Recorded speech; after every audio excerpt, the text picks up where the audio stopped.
श्री गणेश जी महाराज की जय हो। जय हो। श्री रामचंद्र जी महाराज की जय। जय। श्री हनुमंत लाल की जय होवे। श्री शिव शंकर जी महाराज की जय होवे। माँ दुर्गा आदि शक्ति की जय होवे। माँ सरस्वती की जय होवे। सियावर रामचंद्र जी की जय होवे। सर्व साधु संत समाज की जय। आदि कवि तुलसीदास जी महाराज की जय होवे। सभी भगवान के भक्तों की जय होवे। गजाननं भूतगणाधिसेवितं कपित्थजम्बूफलचारुभक्षणम् उमासुतं शोकविनाशकारकं नमामि विघ्नेश्वरपादपङ्कजम्। विघ्नहरण मंगलकरण श्री गणपति महाराज, प्रथम बुलाऊं आपको सुपूर्ण कीजो काज। वक्रतुंड महाकाय कोटि सूर्य समप्रभा, निर्विघ्नं कुरु मे देव शो श्री सर्व कार्येषु सर्वदा। नीलाम्बुजश्यामलकोमलाङ्गं सीता समारोपितवां पाणौ महाशायकचारुचापं नमामि रामं रघुवंशनाथम्। मनोजवं मारुततुल्यवेगं जितेन्द्रियं बुद्धिमतां वरिष्ठं वातात्मजं वानरयूथमुख्यं श्रीरामदूतं शरणं प्रपद्ये। अतुलितबलधामं हेमशैलावदेहं दनुजवनकृशानं ज्ञानिनां ग्रगण्यं सकलगुणनिधानं वानराणामधीशं रघुपतप्रियभक्तं वातजातं नमामि। सियावर रामचंद्र की जय। पवन सुत हनुमान की जय। माँ सरस्वती की जय हो।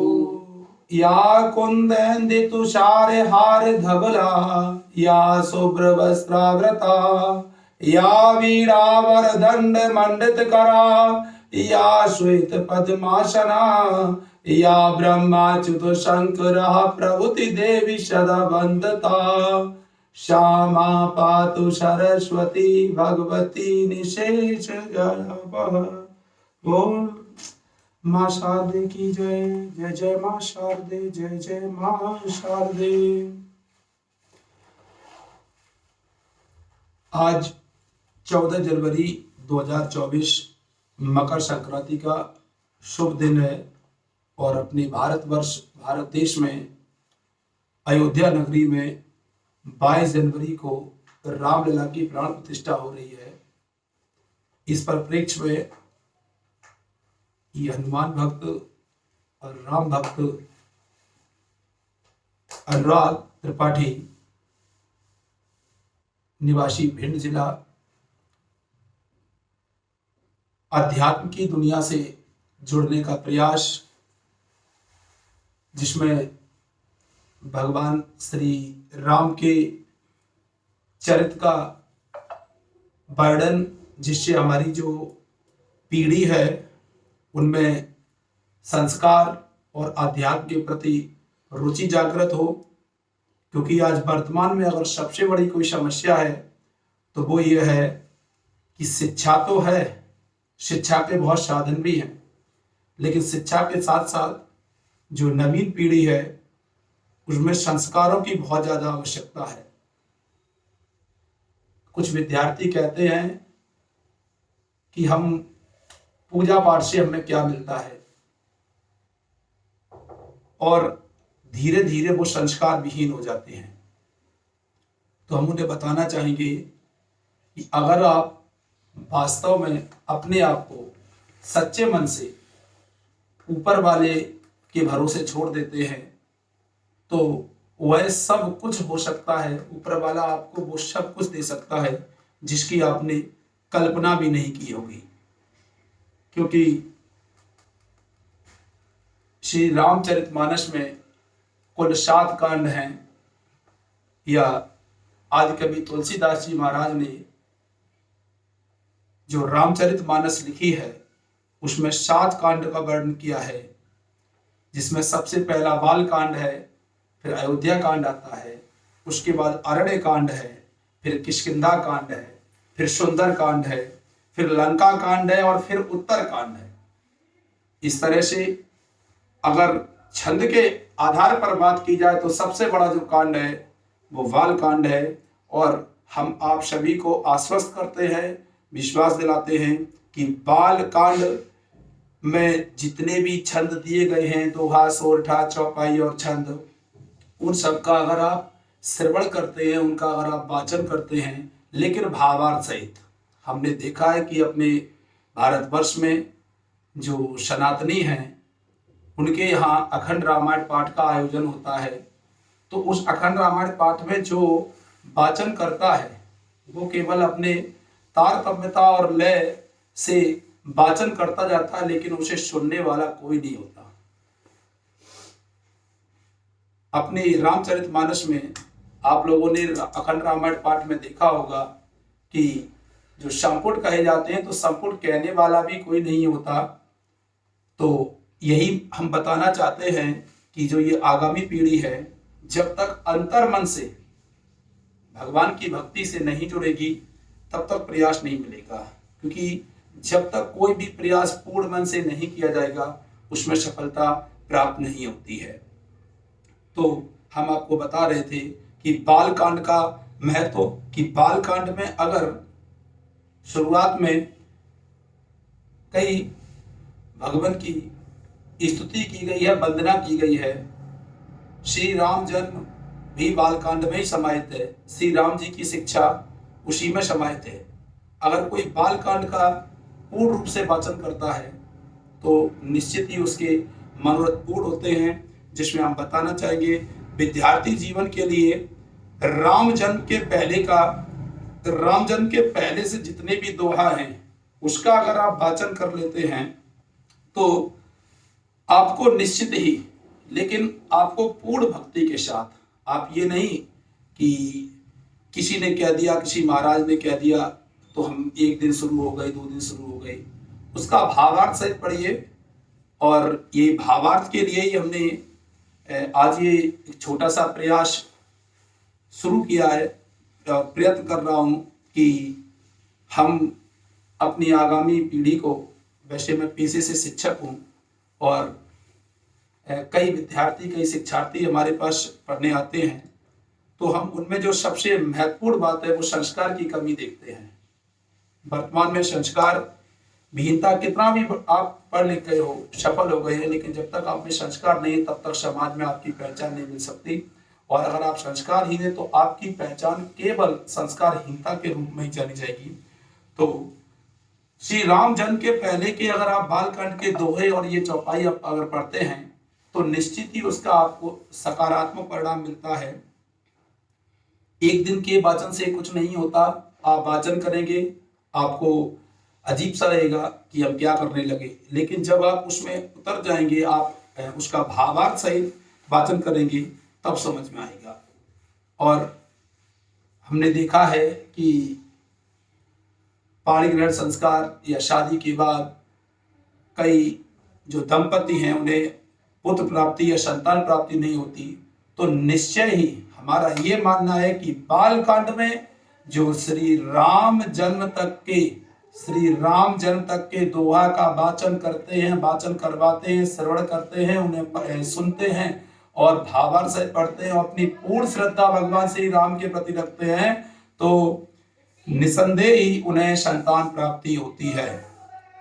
और इसके बाद तो जग जाहिर है कि सुंदरकांड, किसी भी कार्य को मनोरथ करने के लिए आप सुंदरकांड, यहाँ पर एक और किंवदंती है कि सुंदरकांड तो हनुमान जी सुनते हैं। अब आपको बता दें, कलयुग के देवता के रूप में हनुमान जी प्रख्यात है, लेकिन हम आपको बताना चाहेंगे कि हनुमान जी, अगर आपको श्री रामचंद्र जी को प्रसन्न करना है तो निश्चय ही आपको हनुमान जी को प्रसन्न करना होगा। और हनुमान जी कब प्रसन्न होंगे? श्री रामचंद्र जी, क्योंकि आपने सुना होगा रामचंद्र के बिना, रामचंद्र जी के काज कोई ऐसे नहीं है जो हनुमान जी ना कर पाए।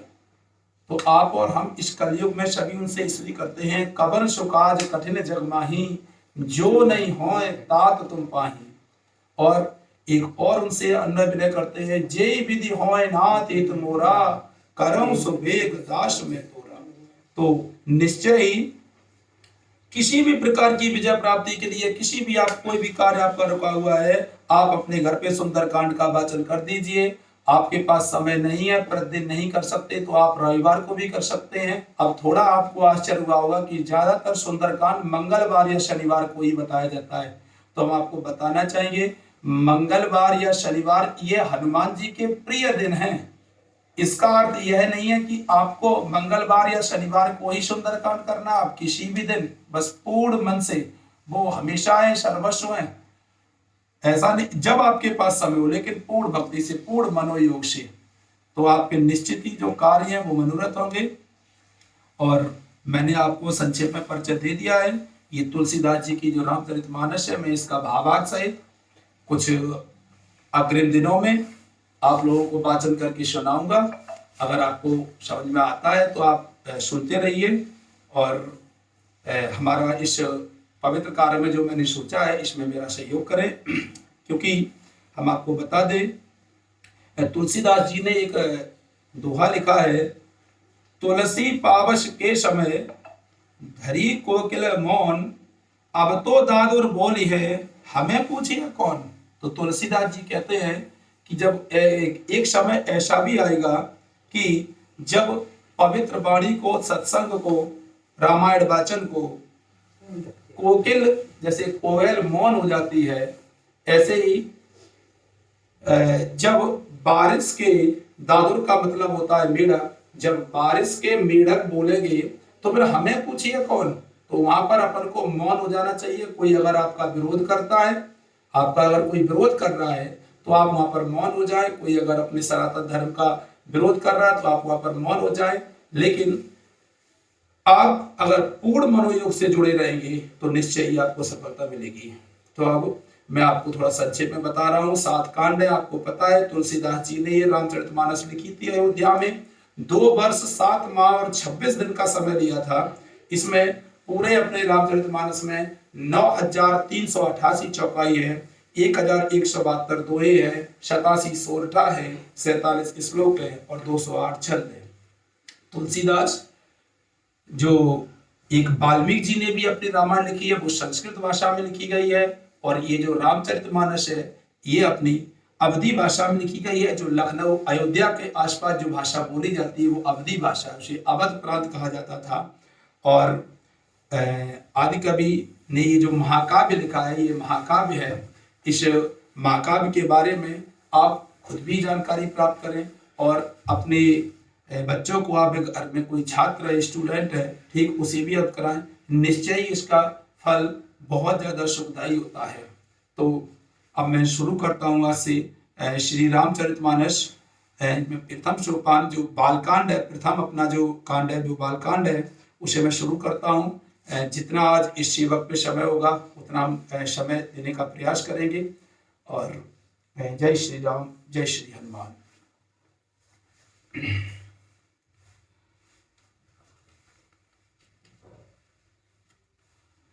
वर्णानां भर्तसंगानां रसानां छन्दसामपि मंगलानां च कर्तारो वन्दे वाणी विनायको। अक्षरों, अर्थ समूहों, रसों, छंदों और मंगलों की करने वाली माँ सरस्वती और श्री गणेश जी की मैं वंदना करता हूँ। तुलसीदास जी ने गणेश जी महाराज जो प्रथम पूजनीय है, हमने भी अपनी स्तुति में सबसे पहले गणेश जी को ही स्तुति किया था। तो और माँ सरस्वती जो कंठ की देवी है, इनकी कृपा के बिना कोई भी वक्ता अपना वक्तव्य पूरा नहीं कर सकता। तो उनके लिए था दूसरा जो श्लोक है, भवानी शंकरौ वंदे श्रद्धा विश्वास रूपिणौ याभ्यां विना न पश्यन्ति सिद्धः स्वान्तः इष्टमीश्वरम्। अर्थात श्रद्धा और विश्वास के स्वरूप श्री पार्वती जी और श्री शंकर जी की मैं वंदना करता हूं, जिनके बिना सिद्ध जन अपने अंतःकरण में स्थित ईश्वर को नहीं देख सकते। दूसरा श्लोक आदि कवि तुलसीदास जी ने भवानी शंकर, शंकर जी और पार्वती जी के लिए समर्पित किया है। तीसरा श्लोक चलते हैं। वंदे बोधमयं नित्यं गुरुं शंकर रूपिणं यमाश्रितो हि वक्रो अपि चंद्रः सर्वत्र वंदते। ज्ञानमय नित्य शंकर रूपी गुरु की मैं वंदना करता हूं, जिनके आश्रित होने से ही टेढ़ा चंद्रमा भी सर्वत्र वंदित होता है। अर्थात शंकर रूपी गुरु मतलब बिना गुरु के ज्ञान की प्राप्ति नहीं होती। तो आदि कवि तुलसीदास जी अपने तृतीय श्लोक में शंकर रूपी गुरु की वंदना करते हैं और बताते हैं कि गुरु के आश्रय पाने से ही जो टेढ़ा जो बकरी चंद्रमा है उसकी भी सर्वत्र वंदना होती है, सदैव पूजनीय होता है। सीताराम गुणग्राम पौड़्यारण्य विहारिणो वंदे विशुद्ध विज्ञानो कवीश्वर कपीश्वरो। श्री सीताराम जी के गुण समूह रूपी पवित्र वन में विहार करने वाले विशुद्ध विज्ञान संपन्न कवीश्वर श्री वाल्मीकि जी और कपीश्वर श्री हनुमान जी की मैं वंदना करता हूँ। यहाँ दो नाम आए हैं भक्तों, एक कवीश्वर और दूसरे कपीश्वर।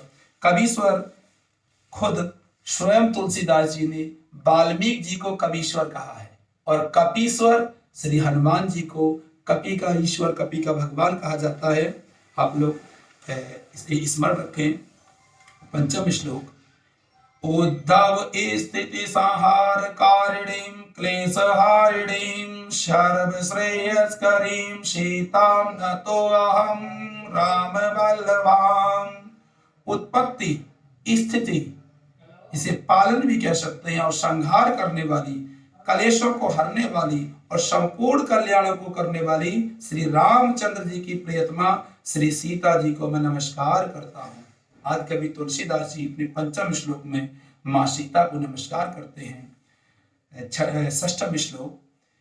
यन्मायावशवर्ती विश्वमखिलं ब्रह्मादिदेवासुरा यत् सत्त्वादमृषयो भाति सकलं रज्जो यथा ब्रह्मा यत्पादप्लवमेकमेव हि भवाभोधे स्थिति सार्वताम्। वंदे अहं तम शेष कारण परम रामाख्यमीशं हरिम्। जिनकी माया के वशीभूत संपूर्ण विश्व ब्रह्मादि देवता और असुर है, जिनकी सत्ता से रस्सी में सर्प के भ्रम की भांति यह सारा दृश्य जगत सत्य ही प्रतीत होता है। आपको और हमें जो सांसारिक मोह माया से ग्रस्त है, उन्हें यह संसार सारा दृश्य जैसे रास्ते में पड़ी हुई रस्सी सर्प की तरह दिखाई देती है, वैसे ही आपको और हम सबको मोह और माया के वश ये पूरा संसार, पूरा जो संसार है वो एक रास्ते में पड़ी हुई रस्सी को सर्प समझ लेते हैं। ऐसे ही संसार को अपन सर्व समझ लेते हैं, जबकि कुछ नहीं है। ऐसे संसार एक पल झपकते ही ऐसे लाखों संसार को बनाने और संहार करने की अगर किसी में शक्ति है तो वो श्री रामचंद्र जी है, प्रभु है, जिनके केवल चरण ही भवसागर से तरने की इच्छा वालों के लिए एकमात्र नौका है। इनके केवल चरणों का आप आसरा ले लो, आपका तरण तारण हो जाएगा। उन समस्त कारणों से, सब कारणों के कारण और सबसे श्रेष्ठ जितने भी कारण इस पृथ्वी पे हैं, इस विश्व में, इस ब्रह्मांड में हैं, उन सब कारणों के कारण प्रभु श्री भगवान राम, कहाने वाले भगवान हरि की मैं वंदना करता हूं। ऐसा आदि कवि तुलसीदास जी ने बालकांड के षष्ठम श्लोक में कहा है। सप्तम श्लोक का आप लोग श्रवण करिए। नाना पुराण निगमागम सम्मतम यदा रामायणे निगदितम क्वचिदन्तयतोऽपि स्वान्तः सुखाय तुलसी रघुनाथ गाथा वासा निबंध मति मंजुल मातनोति। यथार्थ अनेक पुराण, वेद और तंत्र शास्त्र से सम्मत तथा जो रामायण में वर्णित है और कुछ अन्यत्र से भी उपलब्ध श्री रघुनाथ जी की कथा को तुलसीदास अपने अंतःकरण के सुख के लिए अत्यंत मनोहर भाषा रचना में विस्तृत करता है।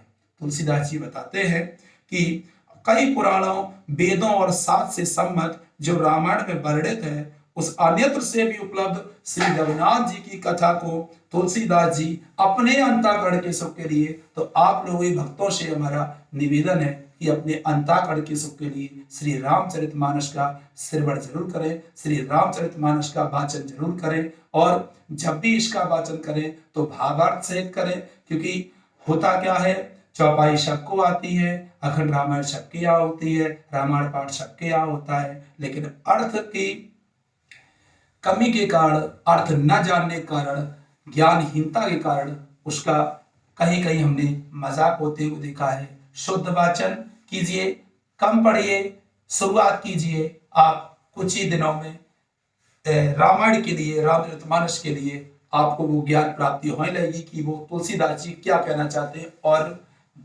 आप लोग थोड़ा सा ये स्मरण रखें कि भगवान राम के चरित्र को जो गायन करता है, निश्चित ही वो चरित्रवान हो जाता है, और इस पूरे विश्व में अपने मनुष्य के जीवन में सबसे बड़ा अगर कोई धन है तो वो चरित्र रूपी धन है।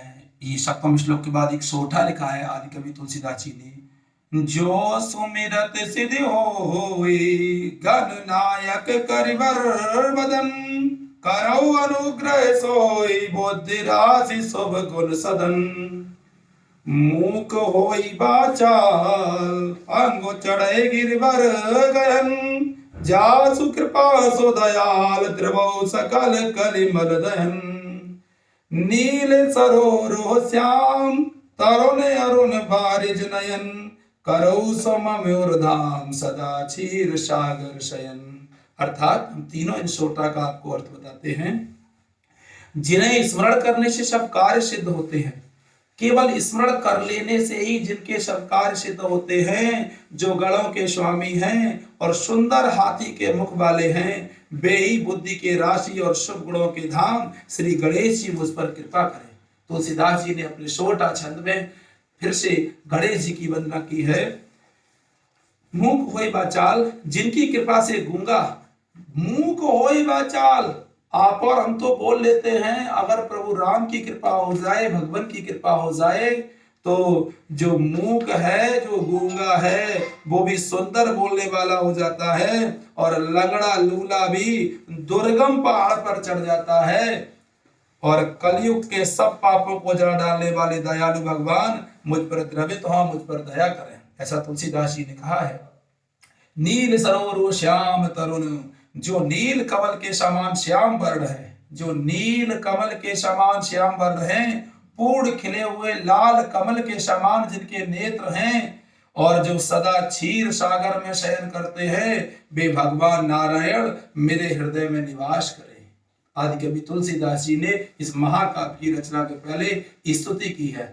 तो आप और हम भी जो भी अपना कार्य कर रहे हो, उस कार्य की सिद्धि मनोरथ के लिए, कार्य को पूर्ण करने के लिए आपको श्री राम भगवान या आपके जो भी इष्ट देव आराध्य हैं, उनकी शरण में उनकी चरण वंदना अवश्य करनी चाहिए। और कुंद इंदु समुदे है उमा रमन करुणायन, जाय दीन परने करो कृपा मर्दन मयन, बंदौ गुरुपद कंज कृपा सिंधु नर रूप हरि, महामोहतम पुंज जासु बचन रवि कर्ण कर।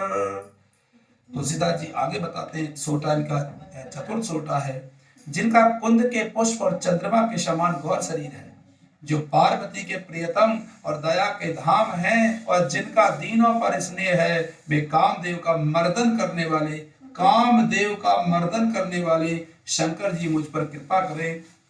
बंदो गुरुपद कंज, मैं उन गुरु महाराज के चरण कमल की वंदना करता हूँ, जो कृपा के समुद्र और नर रूप में श्री हरि ही है, और जिनके वचन महामोह रूपी घने अंधकार के नाश करने के लिए सूर्य किरणों के समूह हैं।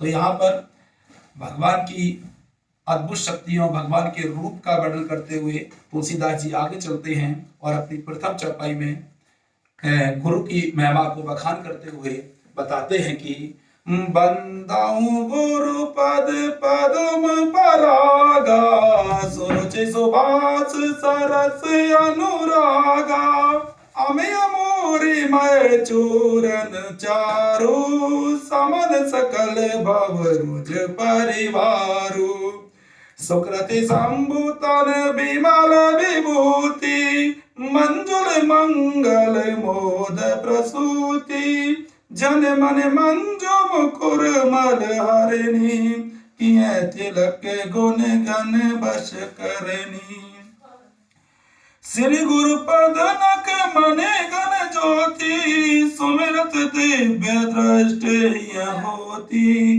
दलन मोहतम शो सप्रकाशु, बड़े भागे उर आभई जाशु, उगरई विमल विलोचन ही के, मिटहि दोष दुख भव रजनी के, सूझई राम चरित मनि मानिक, गुप्त प्रगट जय जो जय खानिक।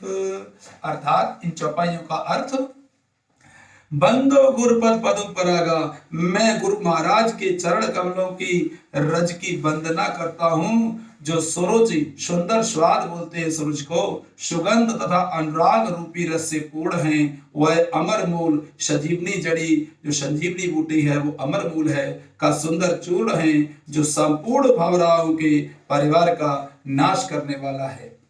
सुकृति संभूतन विमल विभूति, वह रज सुकृति पुण्यवान पुरुष रूपी शिव जी के शरीर पर सुशोभित निर्मल विभूति है, और सुंदर कल्याण और आनंद की जननी है, भक्त के मन रूपी सुंदर दर्पण के मैल को दूर करने वाली, और तिलक करने से गुणों के समूह को वश में करने वाली हैं। श्री गुरु पद नख मन गण ज्योति, अर्थात श्री गुरु महाराज के चरण नखों की ज्योति मणियों के प्रकाश के समान है, जिसके स्मरण करते ही, केवल स्मरण मात्र से हम आप लोगों को, सभी भक्तों को बार बार ये बताना चाहते हैं कि केवल राम नाम लेने से आपके जितने भी आपकी मनसा है, आपके जितने भी कार्य सभी पूर्ण हो जाएंगे, मनोरथ हो जाएंगे, लेकिन सच्चे मन से नाम लेना है। तो श्री गुरु महाराज के चरण नखों की ज्योति मणियों के प्रकाश के समान है, जिसके स्मरण करते ही हृदय में दिव्य दृष्टि उत्पन्न हो जाती है। वह प्रकाश अज्ञान रूपी अंधकार का नाश करने वाला है। आपको और हमें कितना भी ज्ञान हो जाए, विषय वस्तु का ज्ञान, फिजिक्स, केमिस्ट्री, मैथमेटिक्स, बायोलॉजी का ज्ञान, ये केवल विषय वस्तु का ज्ञान है। आध्यात्म ज्ञान अगर प्राप्ति करना है तो आपको वेद, शास्त्र, पुराण, इन सभी का जो जिसमें निचोड़ है श्री रामचरितमानस का आपको गान करना पड़ेगा, इसका भावार्थ समझना पड़ेगा। तो आपका जो अज्ञान रूपी अंधकार है उसका नाश हो जाएगा, और वह जिसके हृदय में आ जाता है ऐसा, और तो बता रहे तुलसीदास जी, उसके बड़े भाग्य होते हैं। उगरहि विमल विलोचन ही के, उसके हृदय में आते ही हृदय के निर्मल नेत्र खुल जाते हैं, और संसार रूपी रात्रि के दोष दुख मिट जाते हैं, एवं श्री रामचरित्र रूपी मणि और माणिक्य गुप्त और प्रकट जहां जो जिस खान में है सब दिखाई पड़ने लगते हैं। अर्थ समझ में आया? मणि और माणिक्य गुप्त और प्रकट जहां जो जिस खान में है सब आपको दिखाई पड़ने लगते हैं। बस एक बार प्रभु की भक्ति में लीन होकर देखिए। तो इसका दोहा, प्रथम दोहा है, जता सुवंजन अंजिद्रग साधक सिद्ध सुजान, कौतुक देखत शैलवन बोतल भोरे निधान। अर्थात जैसे सिद्धांजन को नेत्रों में लगाकर साधक सिद्ध और सुजान पर्वतों, वनों और पृथ्वी के अंदर कौतुक से ही बहुत सी खाने देखते हैं। एक सिद्धांजन होता है, उसे अगर आप नेत्र में लगा लें, अब अपने इस धरा पर इसकी उत्पत्ति नहीं है, इसकी प्राप्ति नहीं है, लेकिन जिस समय तुलसीदास जी थे उस समय ऐसा मानते हैं कि अगर सिद्धांजन को नेत्रों में लगा ले कोई, अगर साधना करने वाला साधक होना चाहिए, तो सिद्ध और सुजान पर्वतों, वनों और पृथ्वी के अंदर कौतुक से ही बहुत सी खाने देख लेते हैं। ऐसे ही प्रभु की भक्ति, अगर आप लोग प्रभु की भक्ति में लीन होते हैं तो आपके भी चक्षु जो है, आपके भी जो नेत्र हैं, वो कई असीमित शक्तियों को भी देखने की क्षमता रखने लगते हैं। चौपाई।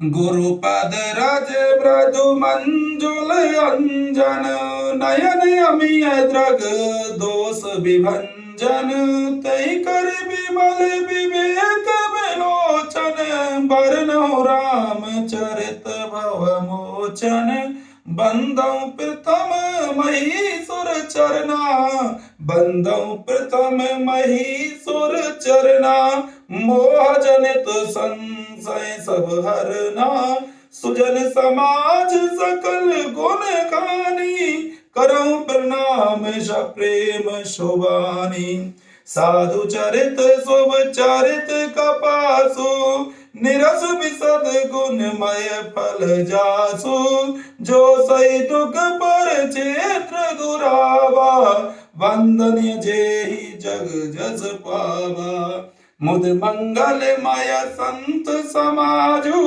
जो जग जंगम तीरथ राजू, राम भक्ति जय सुर सरिधारा, सरसई ब्रह्म विचार प्रचारा, विधि निषेध मय कलिमल हरणी, करम कतार विनंदन भरणी, हरि हरि कथा विराजति बेनी, सुनत सकल मुद मंगल देनी, बटु विश्वास अचल निज धर्मा, तीर्थ राज समाज सुकर्मा, सबई सुलभ सब दिन सब देशा, सेवत सादर शमन कलेसा, अकथ अलौकिक तीरथ राहु, जय सदफल प्रगट प्रवाहु।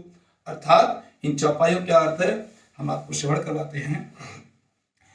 श्री गुरु महाराज के चरणों की रज कोमल और सुंदर नयनामृत अंजन है, जो नेत्रों के दोषों का नाश करने वाला है। उस अंजन से विवेक रूपी नेत्रों को निर्मल करके मैं संसार रूपी बंधन से छुड़ाने वाले श्री राम चरित्र का वर्णन करता हूँ, ऐसा तुलसीदास जी बताते हैं।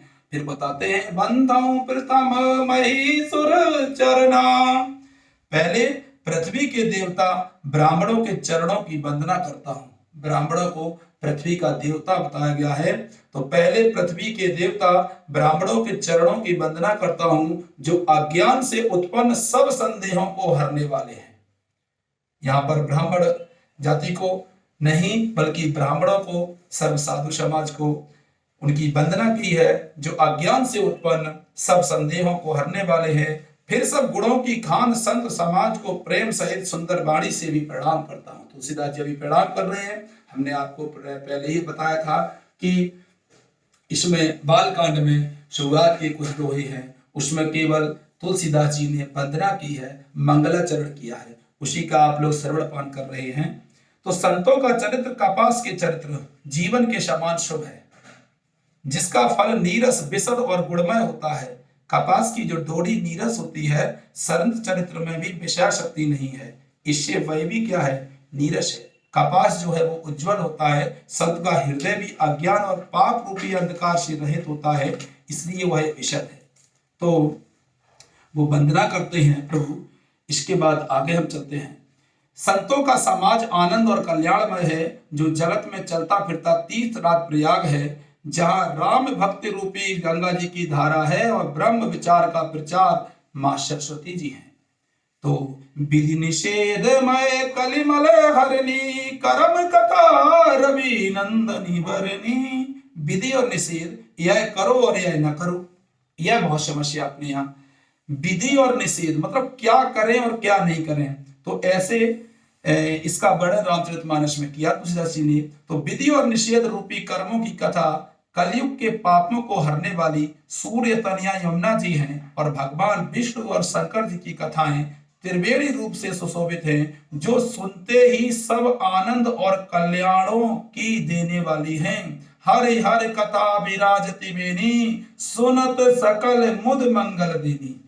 यथार्थ मैंने आपको बताया। फिर बटु विश्वास अचल निज धर्मा, उस संत समाज रूपी प्रयाग में अपने धर्म में जो अटल विश्वास है वह अच्छे बट है, और शुभ कर्म ही उस तीर्थराज का समाज है।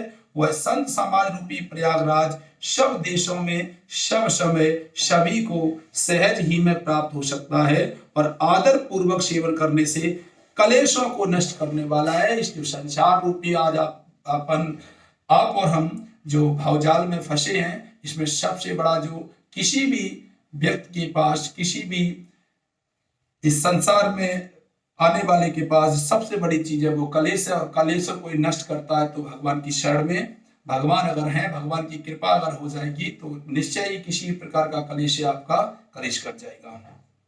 वह तीर्थराज अलौकिक और अकथनीय है एवं तत्काल फल देने वाला है, उसका प्रभाव प्रत्यक्ष है।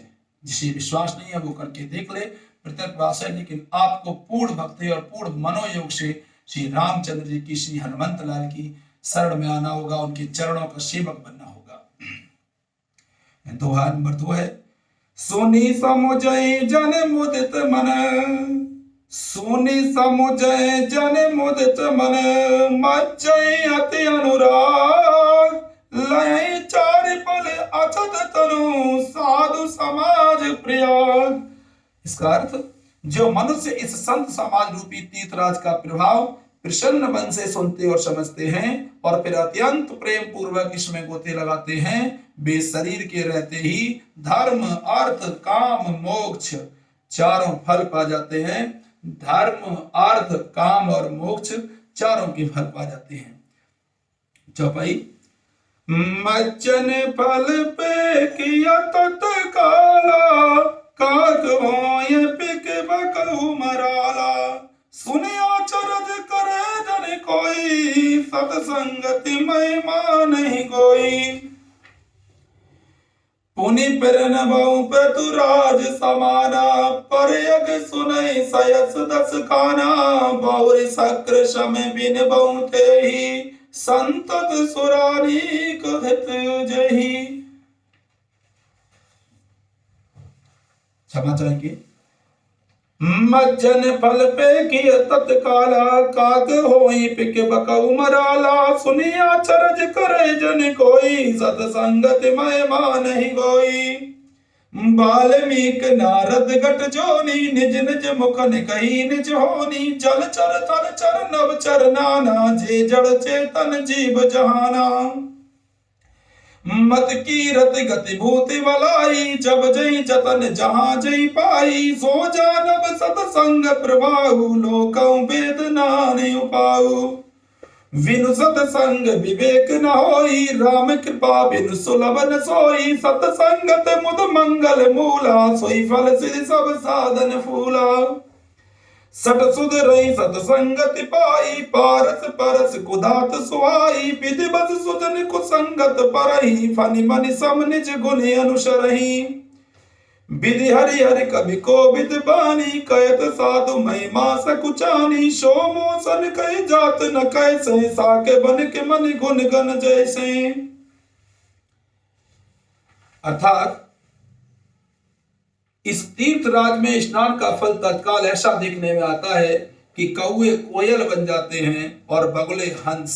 यह सुनकर कोई आश्चर्य न करे, क्योंकि सत्संग की महिमा छिपी नहीं है।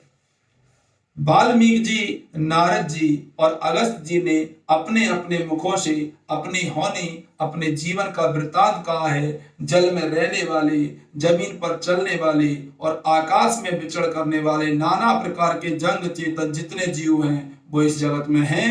उनमें से जिसने जिस समय जहां कहीं भी जिस किसी यत्न से बुद्धि कीर्ति सदगति विभूति और भलाई पाई है, सो सब सत्संग का ही प्रभाव है, सब प्रभु कृपा का ही प्रभाव है। वही समझना चाहिए, आपको अपना कुछ नहीं समझना चाहिए।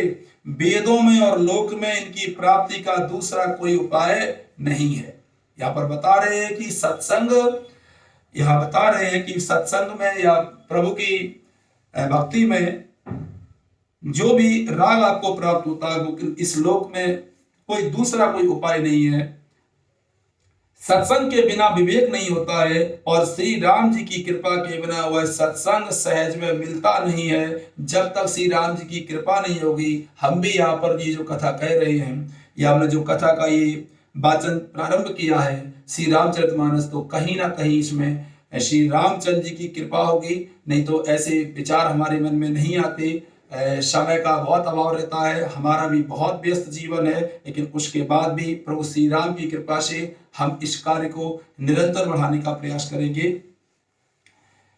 दुष्ट भी सत्संगति पाकर सुधर जाते हैं और पारस के स्पर्श से लोहा सुहावना हो जाता है। आप लोगों ने पारस पत्थर सुना होगा, जो किसी लोहे में अगर उसे हम स्पर्श करा दें, उसे टच करा दें, तो वो भी स्वर्ण बन जाता है, सोना बन जाता है। किंतु देव योग से यदि कभी कोई सज्जन, आपके यहाँ भी अगर कोई सज्जन कुसंगत में पड़ जाए, तो वे वहां भी सांप की मणि के समान अपने गुणों का ही अनुसरण करते हैं। और जिस प्रकार सांप का संसर्ग पाकर भी मणि उसके विष को ग्रहण नहीं करती, सांप के अंदर मणि रहती है लेकिन सांप के विष का मणि पर कोई प्रभाव नहीं पड़ता। इसी प्रकार से प्रभु की भक्ति में जो लीन है, उस पर कुसंग का, उस पर दुर्जन लोगों का, उस पर इस सांसारिक मोह माया का कोई भी प्रभाव नहीं पड़ता है। ब्रह्मा, विष्णु, शिव, कवि और पंडितों की वाणी भी संत महिमा का वर्णन करने में सकचाती है, वह मुझसे किस प्रकार नहीं कही जाती। जैसे साग तरकारी बेचने वाले से मड़ियों के गुण समूह नहीं कहे जा सकते। आप और हम यहाँ साग तरकारी बेचने वाले बताइए आज के भी तुलसीदास जी ने, तो आप और हम प्रभु की भक्ति का वर्णन नहीं कर सकते, लेकिन उनकी कृपा के पात्र बन सकते हैं, उनके सत्संग कर सकते हैं, उनकी नमन कर सकते हैं, उनकी वंदना कर सकते हैं। बंदौ संत समान चित, हित अनहित नहीं कोई, अंजलि गत शुभ सुमन जिमे सम सुगंध कर दोई। संत सरल चित जगत हित, जान स्वभाव सनेव, बाल विनय सुनि करि कृपा, राम चरण रति देव। अर्जुन, मैं संतों को प्रणाम करता हूं जिनके चित्त में क्षमता है, जिनका ना कोई मित्र है और ना कोई शत्रु है। जैसे अंजलि में रखे हुए सुंदर फूल, जिस हाथ ने फूलों को तोड़ा और जिसने उनको रखा, उन दोनों ही हाथों को समान रूप से सुगंधित करते हैं। अर्थात जैसे किसी पुष्प को, किसी फूल को आपने उसकी वृक्ष से तोड़ा तो आपके हाथ सुगंधित हो गए, आपने जिसके हाथ में रखा उसके भी हाथ सुगंधित हो गए। इसी प्रकार से इस रामचरितमानस या किसी भी वेद को, किसी भी भगवान की कथा को वाचन करने से, उसका वक्तव्य देने से, उसका श्रवण करने से दोनों को ही बराबर लाभ मिलता है, बराबर कृपा मिलती है प्रभु की। संत सरल हृदय और जगत के हितकारी होते हैं। कोई अगर संत है तो वो सरल हृदय वाला होगा, जगत के हित के बारे में सोचने वाला होगा। उनके ऐसे स्वभाव और स्नेह को जानकर मैं विनय करता हूँ, मेरी इस बाल विनय को सुनकर कृपा करके श्री राम जी के चरणों में मुझे प्रीति दें, ऐसा तुलसीदास जी कहते हैं। तो आगे चलते हैं। बहुरे बंदे काले गन सती बाए, जे बिनु काज दायन हो बाए, परित आनी लाभ जिनके रे, उजरे हरस विशाल बशेरे। हरि हर जस राकेश राहु से, पर काज बट सहज बाहु से, जे पर दोष लगई सहसा की, परहित ग्रत जिनके मन माकी। तेज कृषानुरोष मई से सा, आगे अब गुण धन धनी धनेशा। उदय केत समहित सबही के, कुंभकर्ण सम शोभतनी के। परिय काजु लगे तनु पर हरही, जिमी में ऊपर कृषि दल गरही। बंदों कल जस शेष सरोषा, सहस बदन पर नहीं पर दोषा। पुनि प्रणवहु प्रतु राज समाना, पर अग सुनई सहस दस काना। बौर सक्र सम बिन बहुते ही, संतत सुरानीक हित जेहि। बचन वज्र जय सदा प्यारा, सहस नयन पर दोष निहारा। अर्थात अब मैं सच्चे भाव से दुष्टों को प्रणाम करता हूं। दुष्टों को, हाँ देखें क्या कह रहे हैं, अब मैं सच्चे भाव से दुष्टों को प्रणाम करता हूं, जो बिना ही प्रयोजन अपना हित करने वाले के भी प्रतिकूल आचरण करते हैं। दूसरों के हित की हानि ही जिनकी दृष्टि में लाभ है, जिनको दूसरों के उजड़ने में हर्ष और बचने में विषाद होता है। यहाँ दुर्जन को क्यों प्रणाम किया आज कवि तुलसीदास जी ने? क्योंकि जिस तरह से कोई दुर्जन व्यक्ति अपनी दुर्जनता नहीं छोड़ता, कोई बुरा काम करने वाला व्यक्ति अपने बुरे काम नहीं छोड़ता, वो पूर्ण मन से उस बुरे काम में लिप्त रहता है, उसे खुशी मिलती है दूसरों को परेशान करने में, दूसरों को दुख देने में, इसलिए उन्हें प्रणाम करते हैं। इसी तरह से अगर कोई सज्जन व्यक्ति सत्संग में शालीन हो जाता है, सत्संग में अगर लवलीन हो जाता है, तो निश्चय ही उसे भगवत प्राप्ति हो जाती है। जो हरि और हर के यश रूपी पूर्णिमा के चंद्रमा के लिए राहु के समान है और दूसरों की बुराई करने में सहस्त्र बाहु के समान वीर हैं, जो दूसरों के दोषों को हजार आंखों से देखते हैं और दूसरों के हित रूपी घी के लिए जिनका मन मक्खी के समान है, उसी प्रकार दुष्ट लोग दूसरों के बने बनाए काम को अपनी हानि करके भी बिगाड़ देते हैं। कुछ दुष्ट लोग होते हैं, उनका खुद कुछ भी बिगड़ जाए लेकिन सामने वाले का भला नहीं हो पाए। ऐसा इस कलयुग में हम आपको क्या वृत्तांत में कई आपको वर्णन मिल जाएंगे। उनका खुद का नुकसान हो जाए, खुद का हानि हो जाए, लेकिन सामने वाले की हानि पहुंचाना ये उनके मन में रहता है, ऐसा वो हमेशा सोचते रहते हैं। जो तेज में अग्नि और क्रोध में यमराज के समान है, पाप और अवगुण रूपी धन में कुबेर के समान धनी है, जिनकी बढ़ती सभी के हित का नाश करने के लिए केतु के समान है और जिनके कुंभकर्ण की तरह सोते रहने में ही भलाई है। वो सोते रहेंगे कुंभकर्ण की तरह, सुबह 8 बजे जाग रहे हैं, सुबह 7 बजे जाग रहे हैं ना। अगर आप सांसारिक जीवन में हैं तो आपको ब्रह्म मुहूर्त में ही जागना चाहिए और ब्रह्म मुहूर्त में ही प्रभु श्री राम की, अपने इष्ट देव की आराधना करनी चाहिए, भक्ति करनी चाहिए। जैसे ओले, जो ओले गिरते हैं ना बारिश में, जो ओले होते हैं वो खेती का नाश करके अपने आप ही गल जाते हैं, ऐसे ही दुर्जन लोग होते हैं, खेती का भी नाश कर देते हैं, फसल को नाश कर देते हैं, उसके बाद खुद भी गल जाते हैं। वैसे ही वे दूसरों का काम बिगाड़ने के लिए अपने शरीर तक को छोड़ देते हैं। मैं दुष्टों को हजार मुख वाले सेठ जी के समान समझकर प्रणाम करता हूं, जो पराये दोषों का हजार मुखों से बड़े रोष के साथ वर्णन करते हैं। पुनः उनको राजा प्रथु यहाँ वर्णन आया है, जिन्होंने भगवान का यह सुनने के लिए 10,000 कान मांगे थे। आपको सबको बता दें श्रोताओं को कि राजा प्रथु ने भगवान का यह सुनने के लिए भगवान से 10,000 कान मांगे थे। आप और हम अपने 2 कानों से भगवान का वर्णन नहीं सुन पा रहे हैं। राजा प्रथु ने केवल भगवान का यह सुनने के लिए, भगवान कितने यशस्वी थे, उनका यह सुनने के लिए 10,000 कान मांगे थे। उनके समान जानकर मैं प्रणाम करता हूं, जो 10,000 कानों से दूसरों के पापों को सुनते हैं, फिर इंद्र के समान मानकर उनकी विनय करता हूं, जिनको सुरा, जिसे मदिरा बोलते हैं, शराब बोलते हैं, नीकी और हितकारी मालूम देती है। इंद्र के लिए भी सुरानीक अर्थात देवताओं की सेना हितकारी है। वजन वज्र, जिनको कठोर वचन रूपी वज्र सदा प्यारा लगता है और जो 1000 आंखों से दूसरों के दोषों को देखते हैं।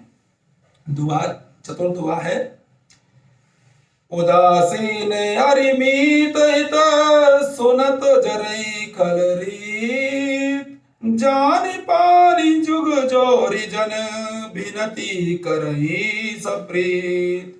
दुष्टों की यह रीत है कि वे उदासीन, शत्रु अथवा मित्र किसी का भी हित सुनकर जलते हैं। यह जानकर दोनों हाथ जोड़कर यह जन प्रेम पूर्वक उनसे विनय करता है।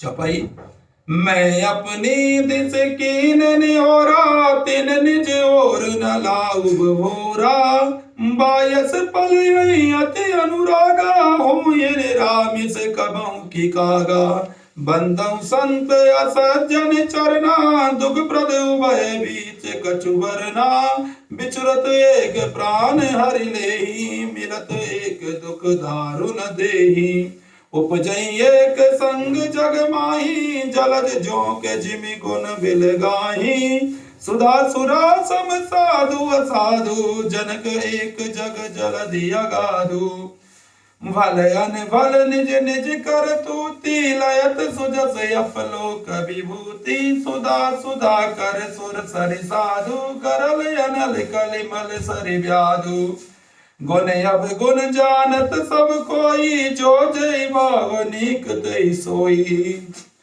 अर्थात मैंने अपनी ओर से विनती की है परंतु वे अपनी ओर से कभी नहीं चूकेंगे। कौओं को बड़े प्रेम से पालिए परंतु वे क्या कभी मांस के त्यागी हो सकते हैं?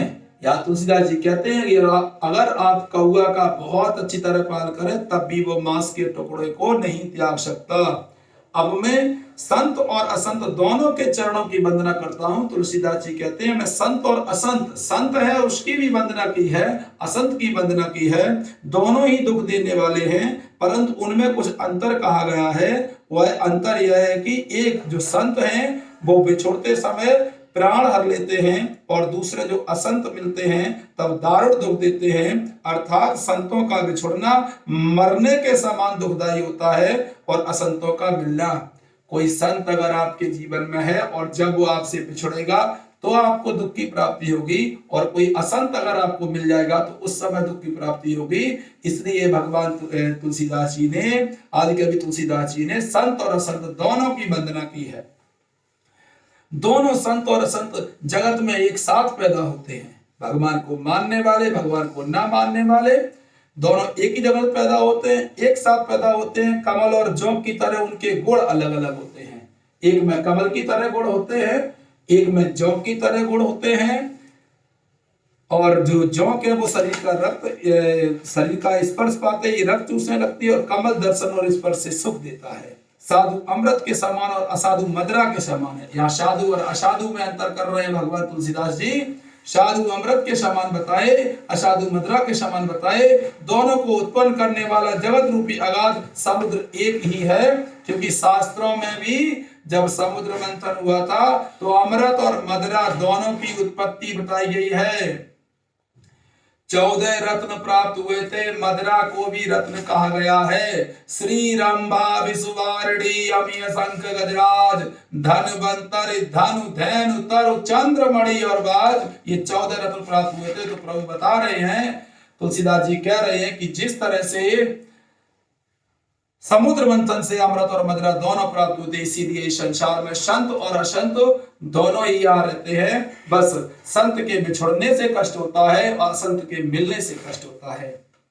भले और बुरे अपनी अपनी करने के अनुसार सुंदर यश और अपयश की संपत्ति पाते हैं। कुछ लोग भला काम करते हैं, कुछ बुरा काम करते हैं, कुछ यश को पाते हैं, कुछ अपयश को पाते हैं। अमृत, चंद्रमा, गंगा जी और साधु एवं विष, अग्नि, कलयुग के पापों की नदी अर्थात कर्मनाशा और हिंसा करने वाला व्याध, इनके गुण अवगुण सब कोई जानते हैं, किंतु जिसे जो भाता है उसे वही अच्छा लगता है। अच्छा, इस संसार में सबको पता है कि मदिरा नुकसानदायक है, शराब नुकसानदायक है, फिर भी वो सेवन करते हैं। जुआ नहीं खेलना चाहिए, अच्छा उन्हें पता है अच्छी तरह, ऐसा नहीं कि वो उसे अज्ञान, उन्हें पता नहीं, पता है लेकिन फिर भी करते हैं।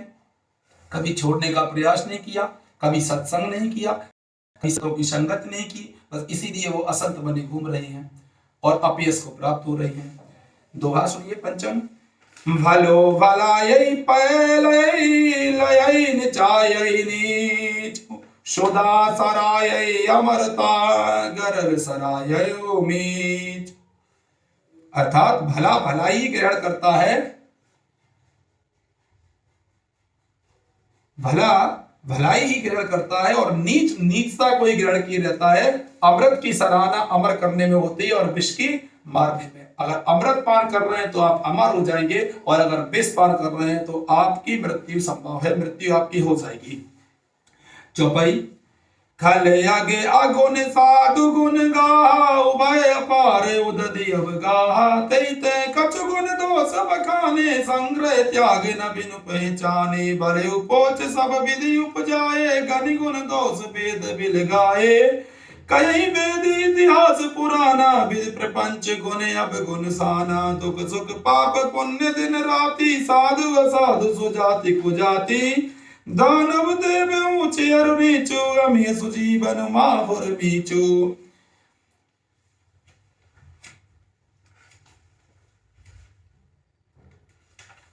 माया ब्रह्म जीव जगदीशा, माया ब्रह्म जीव जगदीशा, लक्ष्य अलक्ष्य रंग अवनीशा, काशी मग सुर सरिक्रम नासा, मरुमारव मह देव गवाशा, सरग नरक अनुराग विरागा, निगमागम गुण दोष विभागा।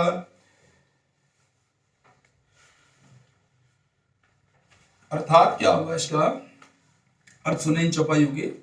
दुष्टों के पापों और अवगुणों की और साधुओं के गुणों की कथाएं दोनों ही अपार और अथाह समुद्र हैं।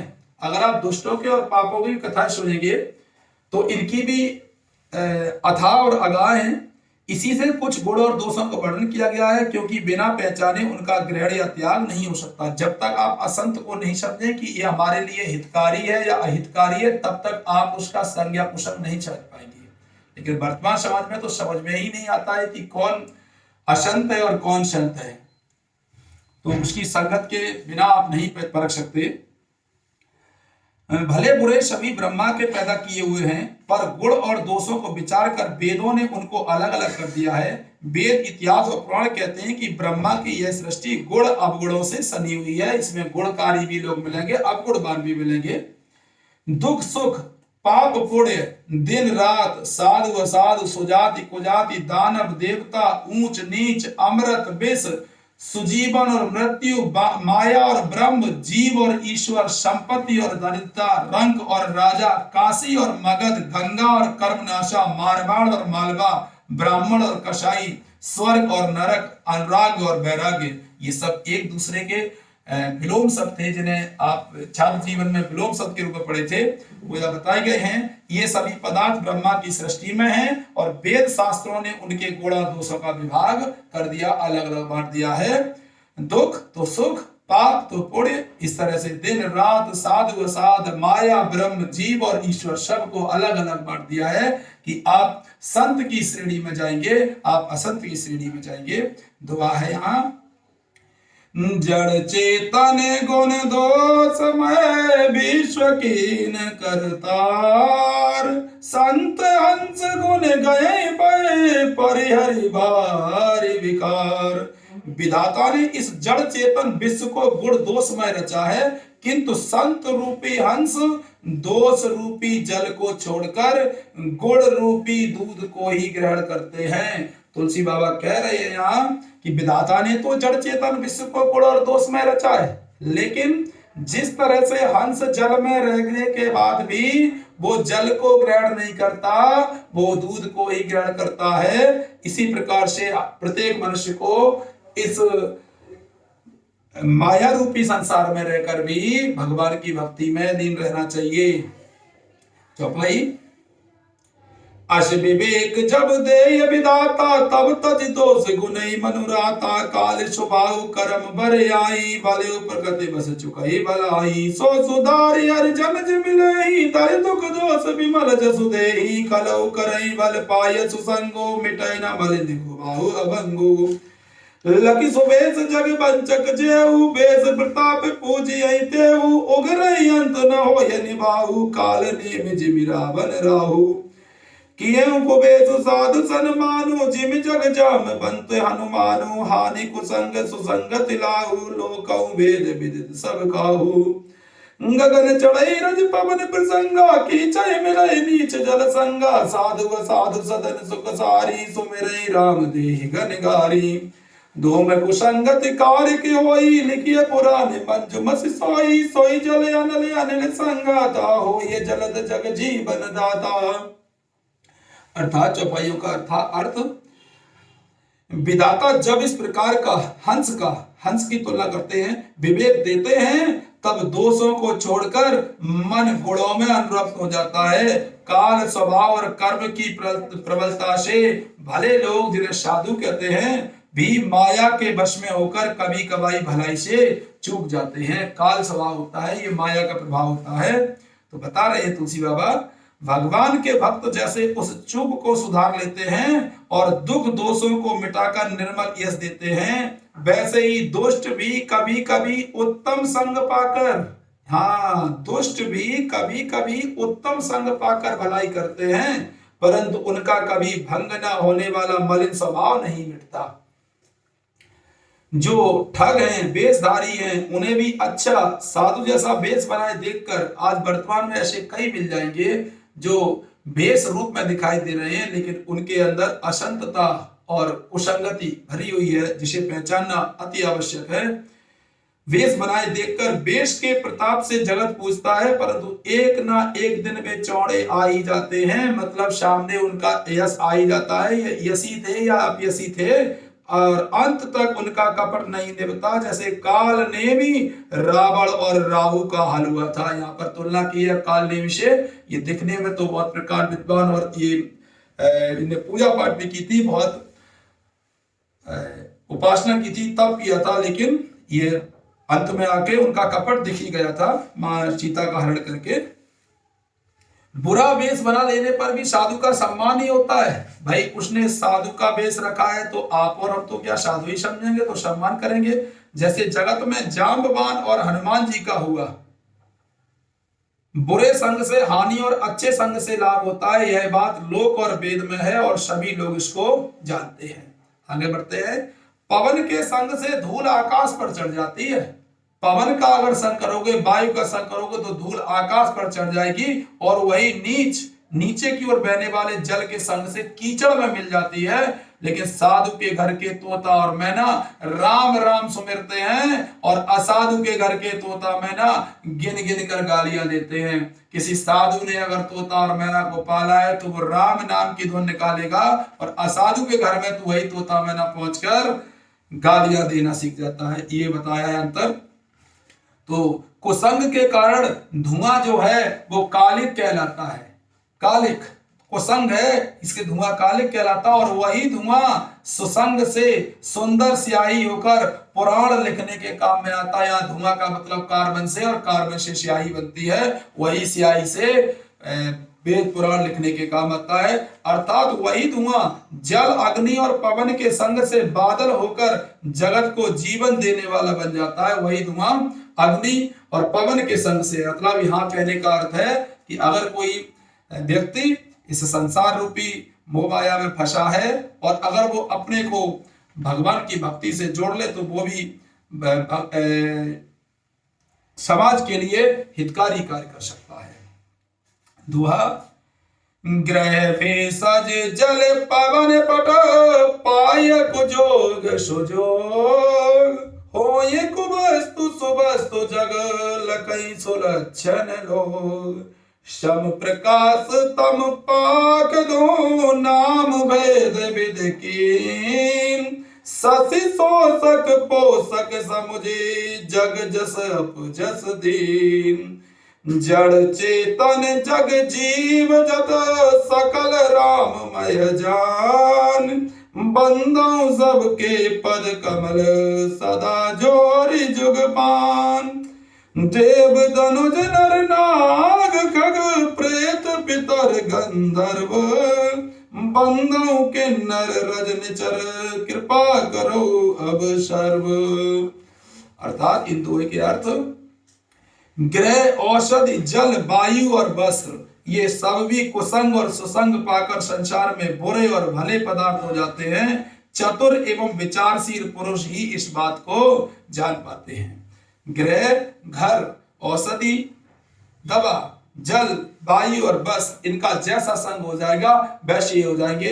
अगर संग अच्छा मिल गया तो सुसंग, और अगर इनका संग अच्छा ही मिला तो कुसंग। जल को शराब में मिला दिया तो कुसंग हो गया, और जल को अगर दूध में मिला दिया तो सुसंग हो गया। महीने के दोनों पखवाड़ों में, 2 पखवाड़े होते हैं 15-15 दिवस के, दोनों पखवाड़ों में उजियाला और अंधेरा समान ही रहता है, परंतु विधाता ने इनके नाम में भेद कर दिया है। एक का नाम शुक्ल पक्ष और दूसरे का नाम कृष्ण पक्ष कृष्ण रख दिया है। एक को चंद्रमा का बढ़ाने वाला और दूसरे को उसका घटाने वाला समझकर जगत ने एक को सोयस और दूसरे को अपयश दे दिया। एक शुक्ल पक्ष है, शुक्ल पक्ष के बाद पूर्णिमासी आती है।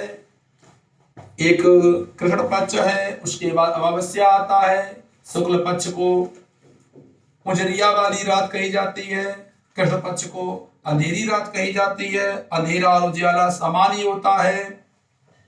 ऐसे ही आगे बताते हैं तुलसीदास जी, जगत में जितने जड़ और चेतन जीव हैं सबको राममय जानकर मैं उन सबके चरण कमलों की सदा दोनों हाथ जोड़कर वंदना करता हूं। हमने आपको भक्तों को बताया था कि बालकांड में शुरुआत के दोहों में तुलसी बाबा ने वंदना की है। इस जगत में रहने वाले संग कुसंग संत असंत भगवान सबकी उन्होंने वंदना की है। ये महाकाव्य लिखने से पहले तुलसीदास जी ने चौपाई, आकर 4,84,000 जाति जीव जल थल नभवासी, सिया राम मैं सब जग जानी करऊ प्रणाम जोरि जुग पानी, जानी कृपा कर किंकर मोहु सब मिल कर उछाड़ी छल छो, निज बुद्धि बल भरोस मोहि नाही ताते विनय करऊं सब पाही, करन चयऊं रघुपति गुण गाहा लघुमति मोरि चरित अवगाहा, सूझ न एकौ अंग उपाऊ मन मति रंग मनोरथ राऊ, मति अति नीचे ऊंची रुचि आची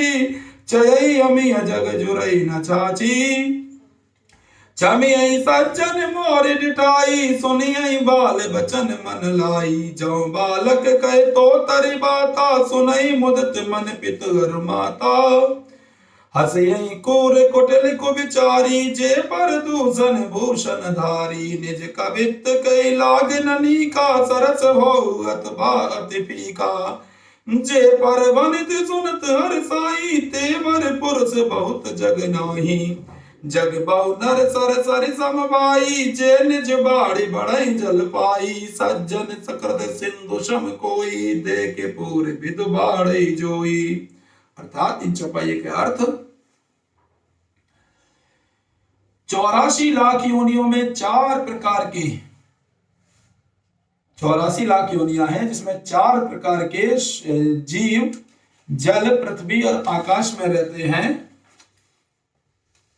उन सबसे भरे हुए इस सारे जगत को श्री सीता राम मैं जानकर मैं दोनों हाथ जोड़कर प्रणाम करता हूं। बाबा तुलसीदास जी पूरे जग को प्रणाम करते हैं और कहते हैं कि मुझको अपना दास जानकर कृपा की घान आप सब लोग मिलकर छल छोड़कर कृपा कीजिए, मुझे अपने बुद्धि बल का भरोसा नहीं है, इसीलिए मैं सबसे विनती करता हूं। और वो फिर से श्री रघुनाथ जी के गुणों का वर्णन करना चाहता हूं। कहते हैं परंतु मेरी बुद्धि छोटी है और श्री राम जी का चरित्र अथाह है, इसके लिए मुझे उपाय का एक भी अंग अर्थात कुछ लेस मात्र भी उपाय नहीं सूझता। मेरे मन और बुद्धि कंगाल है किंतु मनोरथ राजा है। तुलसीदास जी अपने आप को बताते हैं कि हमें बुद्धि नहीं है, भगवान राम के चरित्र अथाह हैं, इसलिए मुझ पे कृपा करो। मैं आपकी चरण वंदना करता हूं कि हम जो ये महाकाव्य लिखने जा रहे हैं ये हमारा मनोरथ सफल हो। मेरी बुद्धि तो अत्यंत नीची है और चाह बड़ी ऊंची है, चाह तो अमृत पाने की है पर जगत में जुड़ती छाछ भी नहीं। सज्जन मेरी डिठाई को क्षमा करेंगे और मेरे बाल बचनों को मन लगाकर प्रेम पूर्वक सुनेंगे। जैसे बालक जब तोतले वचन बोलता है तो उसके माता पिता उन्हें प्रसन्न मन से सुनते हैं, किंतु क्रूर कुटिल और बुरे विचार वाले लोग जो दूसरों के दोषों का ही भूषण रूप से धारण किए रहते हैं अर्थात जिन्हें पराये दोषी प्राय लगते हैं वो हंसते हैं। एक कोई बालक अगर तोतला के बोल रहा है तो उसकी माता और पिता उसकी भाषा को पूर्ण रूप से समझ लेते हैं, लेकिन उस पर हंसने वाले लोग हंसते ही रहते हैं। रसीली हो या अत्यंत फीकी अपनी कविता किसे अच्छी नहीं लगती। आपने कविता कैसी भी लिखी हो, रसीली हो या फीकी हो, अपनी कविता किसे अच्छी लगती, किंतु जो दूसरे की रचना को सुनकर हर्षित होते हैं ऐसे उत्तम पुरुष जगत में बहुत नहीं है। हे भाई, जगत में तालाबों और नदियों के समान मनुष्य ही अधिक है जो जल पाकर अपनी ही बाढ़ से बढ़ते हैं अर्थात अपनी ही उन्नत से प्रसन्न होते हैं। समुद्र सा तो कोई एक बिरला ही सज्जन होता है जो चंद्रमा को पूर्ण देखकर दूसरों का उत्कर्ष देखकर उमड़ पड़ता है। मतलब यहाँ पर मनुष्य की तुलना तुलसी बाबा ने तालाब से और नदियों से की है, समुद्र की तुलना सत्संगी लोगों से की है कि समुद्र सा तो कोई बिरला ही सज्जन होता है जो चंद्रमा को मतलब सज्जन लोग होते हैं वो दूसरों की तरक्की देखकर भी प्रसन्न होते हैं, चंद्रमा को पूर्ण देखकर समुद्र भी दूसरों का उत्कर्ष देखकर उमड़ पड़ता है। दोहा, भाग छोट अभिलाष बड़ करऊं एक विश्वास, पै सुख सुनि सुजन सब खल करे हैं उपहास। मेरा भाग्य छोटा है और इच्छा बहुत बड़ी है परंतु मुझे एक विश्वास है कि इसे सुनकर सज्जन सभी सुख पावेंगे और दुष्ट हंसी उड़ावेंगे। रामचरितमानस को सुनकर जो सज्जन होंगे वो सुख पाएंगे और जो दुष्ट लोग हैं वो मेरी हंसी उड़ाएंगे। तो प्रभु वंदना करता हूँ। तुलसी बाबा कहते हैं कि ये हंसी नहीं होने देना। कलयुग के समाज में ये जो संत सनातनी हैं इस रामचरितमानस की लाज रखेंगे और हमारा ये जो हमने गुणगान किया है रामचरितमानस में श्री रामचंद्र प्रभु का, उसका श्रवण करेंगे, वाचन करेंगे। चौपाई। खल परिहास हो यही मोरा, काक कहीं कल कंठ कटोरा, हसई वगदा दुर चात गही, हसई मलिन खल बिमल बत कही, कवित रसिक न राम पद नेहु, तिन कहे सुखद हास रस एहु, भाषा वनिति मोरी मति मोरी, हस में जोग हसे नहीं कोरी, प्रभु पद प्रीत न सामुझनी की, तिनई कथा सुने लागिय पीकी, हरि हर पद रति मति न कुतर की, तिन कहूँ मधुर कथा रघुबर की, राम भगत वो सित जिय जानी, सुनियहि सुजन सराय सुवानी, कवि न हो नहीं बचन प्रवीणु, सकल कला सब विद्याहीनु, आकरे अर्थ अलंकृति नाना, छंद प्रबंध अनेक विधाना, भाव भेद रस भेद अपारा, कवित दोष गुण विविध प्रकारा, कवित विवेक एक नहीं मोरे, सत्य कयऊं लिखी कागज कोरे। अर्थात किंतु दुष्टों के हंसने से मेरा हित ही होगा। बाबा तुलसीदास जी कहते हैं अगर हम ये रामचरितमानस अपनी जो लिख रहे हैं, जो लिखेंगे, आप कृपा करें प्रभु उस पर, तो इसे पढ़ने से या इसे सुनने से दुष्ट हंसेंगे, किंतु दुष्टों के हंसने से भी मेरा हित होगा। मधुर कंठ वाली कोयल को कौवे तो कठोरी का करते हैं, जैसे बगुले हंस को और मेढक पपीहे को हंसते हैं, वैसे ही मलिन मन वाले दुष्ट भी निर्बल वाली को हंसते हैं। हम पर भी हंसते हैं, आप पर भी हंसते हैं। हंसने वालों को हंसने दीजिए, आप अपना कार्य कीजिए, राम चरण वंदना कीजिए और अपने जीवन को शुभमय बनाइए और उनके चरणों में समर्पित कर दीजिए। जो न तो कविता के रसिक हैं और न जिनका श्री रामचंद्र जी के चरणों में प्रेम है, उनके लिए भी यह कविता सुखद हास्य रस काम देगी। प्रथम तो यह भाषा की रचना है, दूसरे मेरी बुद्धि भूली है, इससे यह हंसने के योग्य हैं। हंसने में उन्हें कोई दोष नहीं है, उन्हें हंसने दीजिए, आप अपना काम करते रहिए। जिन्हें ना तो प्रभु के चरणों में प्रेम है और ना अच्छी समझ ही है, उनको यह कथा सुनने में फीकी रहेगी। जिनकी श्री हरि भगवान विष्णु और श्री हर भगवान शिव के चरणों में प्रीत है और जिनकी बुद्धि कुतर्क करने वाली नहीं है, जो श्री हरि हर में भेद की या ऊंच नीच की कल्पना नहीं करते, उन्हें श्री रघुनाथ जी की यह कथा मीठी लगेगी। और आगे बताते हैं तुलसी बाबा, सज्जन गण इस कथा को अपने जी में श्री राम जी की भक्ति से भूषित जानकर सुंदर वाणी से सराहना करते हुए सुनेंगे। मैं ना तो कवि हूँ, न वाक रचना में ही कुशल हूँ, मैं तो सब कलाओं तथा सब विद्याओं से रहित हूँ। बाबा तुलसी कहते हैं न तो हम कवि हैं, न वाक रचना में कुशल है, आप तो हम पे कृपा करना जिससे ये काव्य हम लिख सके। और उन पर कृपा की भी है भगवान श्री राम ने, जिसका ये प्रत्यक्ष प्रमाण है। रामचरितमानस महाकाव्य है। नाना प्रकार के अक्षर, अर्थ और अलंकार, अनेक प्रकार की छंद रचना, भावों और रसों के अपार भेद और कविता के भांति भांति के गुणदोष होते हैं। इनमें से काव्य संबंधी एक भी बात का ज्ञान मुझ में नहीं है, यह मैं कोरे कागज पर लिखकर सत्य सत्य कहता हूं। तो उन्होंने बनावटी बात नहीं कही थी प्रभु से, वो कह रहे हैं कि हमें इतना ज्ञान नहीं है, आप हम पे कृपा करना। चौपाई पहली दुआ है नौमा।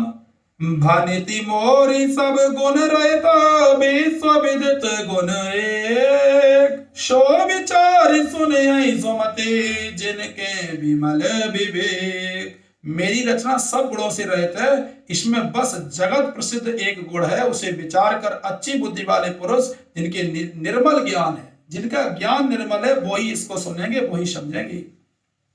चौपाई, एहि मह रघुपति नाम उदारा, अति पावन पुराण श्रुति सारा। मंगल भवन अमंगल हारी, उमा सहित जय जपत पुरारी। बनित विचित सुख विकृत जो, राम नाम बिनु सोहन सो। विदु भजनी सब भांति सवारी, सोहन बसन बिना बर नारी। सब गुण रहित कुक विकृत बानी, राम नाम जस अंकित जानी। सादर कयई सुनई बुधताई, मधुकर सरस संत गुण ग्राही। जदपि कवित रस ये कऊ नाही, राम प्रताप प्रगट एहि माही। सोई बरोस मोरे मन आवा, कई न सुसंग बड़प्पन पावा। दो मऊ तजई सयज करुआई, अगर प्रसंग सुगंध बसाई। बनिति बधे से वस्तु बल वरनी, राम कथा जग मंगल करनी। अर्थात इसमें श्री रघुनाथ जी का उदार नाम है। ये जो महाकाव्य लिख रहे हैं तुलसीदास जी बाबा वो बता रहे हैं, इसमें श्री रघुनाथ जी का उदार नाम है जो अत्यंत पवित्र है, वेद पुराणों का सार है, कल्याण का भवन है और अमंगलों को हरने वाला है, जिसे पार्वती सहित भगवान शिव जी सदा जपा करते हैं। जो अच्छे कवि के द्वारा रची हुई बड़ी अनूठी कविता है, वह भी राम नाम के बिना शोभा नहीं पाती। खूब कविता आप लिख लो, अगर राम नाम नहीं है तो वो कविता शोभा नहीं पाएगी। जैसे चंद्रमा के समान मुख वाली सुंदर स्त्री सब प्रकार से सुसज्जित होने पर भी वस्त्र के बिना शोभा नहीं देती। इसके विपरीत कुकवि की रची हुई सब गुणों से रहित कविता को भी राम के नाम एवं यश से अंकित जानकर बुद्धिमान लोग आदर पूर्वक कहते और सुनते हैं, क्योंकि संत जन भौरे की भांति गुण ही को ग्रहण करने वाले होते हैं। जैसे अगर किसी ने गुण रहित कविता भी लिख दी है और उसमें भी प्रभु राम का नाम आ गया है, तो वो भी कविता को संत जन लोग सुनेंगे। यद्यपि मेरी इस रचना में कविता का एक भी रस नहीं है, तथापि इसमें श्री राम जी का प्रताप प्रकट है। मेरे मन में यही एक भरोसा है, भले संग से भला किसने बड़प्पन नहीं पाया। प्रभु कहते हैं, बाबा तुलसी कहते हैं कि आपकी कृपा से क्या संभव नहीं है, भले संग करने से भला ही होता है। धुआं भी अगर के संग से अगरबत्ती जलाते हैं तो धुआं निकलता है, तो उसके संग से सुगंधित होकर अपने स्वाभाविक कड़वेपन को छोड़ देता है। मेरी कविता अवश्य भद्दी है, परंतु इसमें जगत का कल्याण करने वाली राम कथा रूपी उत्तम वस्तु का वर्णन किया गया है। इससे यह भी अच्छी ही समझी जाएगी। ऐसी मनसा कर रहे हैं बाबा तुलसी। तो एक छंद है, मंगल करन कलिमल हरनि तुलसी कथा रघुनाथ की। गति कोर कविता सरत की, जो सरत पावन पात की। प्रभु सुजस संगति बनित भली हो, यही सुजन मन भावनी। भाव अंग बोध मसान की, सुमिरत सुहावनी पावनी। अर्थात छंद का तुलसीदास जी कहते हैं कि श्री रघुनाथ जी की कथा कल्याण करने वाली और कलयुग के पापों को हरने वाली है। मेरी इस भद्दी कविता रूपी नदी की चाल पवित्र जल वाली नदी गंगा जी की चाल की भांति टेढ़ी है। प्रभु श्री रघुनाथ जी के सुंदर यश के संग से यह कविता सुंदर तथा सज्जनों के मन को भाने वाली हो जाएगी।